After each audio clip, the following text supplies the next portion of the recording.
Catharsis, বিয়োগান্ত নাটক পড়তে গেলে আমরা অবশ্যই ক্যাথারসিস ব্যাপারটা জানি।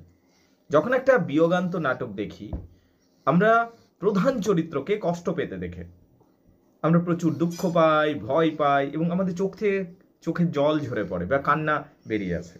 তখন আমাদের মন খানিকটা হালকা হয়। এই যে প্রোটাগনিস্টকে দুঃখ পেতে দেখে বা মেন ক্যারেক্টারকে, নাটকের মেন ক্যারেক্টার বা প্রধান চরিত্র, বিয়োগান্ত নাটকের প্রধান চরিত্রকে দুঃখ পেতে দেখে যখন অডিয়েন্সে চোখের জল ঝরে এবং অডিয়েন্সের ভয় এবং সহানুভূতি বেরিয়ে আসে চোখের জলের মাধ্যমে, তখন অডিয়েন্সের মন খানিকটা সুস্থ হয়ে ওঠে। এই যে ব্যাপারটা, ক্লিনজিং, পিউরিফিকেশন, এটাই হলো ক্যাথারসিস। অ্যারিস্টটল তার পোয়েটিক্সে যখন ট্র্যাজেডিকে ডিফাইন করছেন, ক্যাথারসিসের কথা বলেছেন, কিন্তু সেটাকে সেইভাবে ব্যাখ্যা করেননি। তাই এই ক্যাথারসিস ব্যাপারটা নিয়ে প্রচুর মতবিরোধ রয়েছে। তবে এক কথাই আমরা সবাই মানি যে ক্যাথারসিস মানে পিউরিফিকেশন। আমাদের মনের মধ্যে আবেগ থাকে, ইমোশন থাকে, সেগুলো টাইম টু টাইম, সময়ের সাথে সাথে পারগেট হওয়াটা জরুরি, মানে বেরিয়ে আসাটা জরুরি। ধরো কেউ খুব দুঃখ পেয়েছে কিন্তু চোখের জল পড়লো না, কাঁদলো না, তাহলে সেটা কিন্তু স্বাভাবিক বিষয় নয়। তাই একটা মানুষকে স্বাভাবিকভাবে থাকতে গেলে এবং তার ইমোশনাল পজিশনটাকে ঠিকঠাক রাখতে গেলে আমাদের ইমোশনালি অ্যাক্টিভেটেড হতে হয়।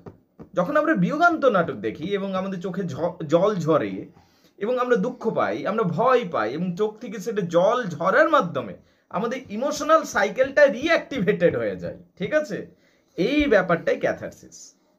মানে ক্যাথারসিস তাহলে কি করে আমাদের কাঁদাই। আমরা যখন একটা বিয়োগান্ত নাটক দেখি, আমরা মেন ক্যারেক্টার প্রোটাগনিস্টের দুঃখ কষ্ট দেখে আমরা কাঁদতে থাকি এবং এই যে আবেগটা বেরিয়ে আসে আমাদের, সেটা অ্যাকচুয়ালি আমাদের দেহের জন্য, মনের জন্য ভালো।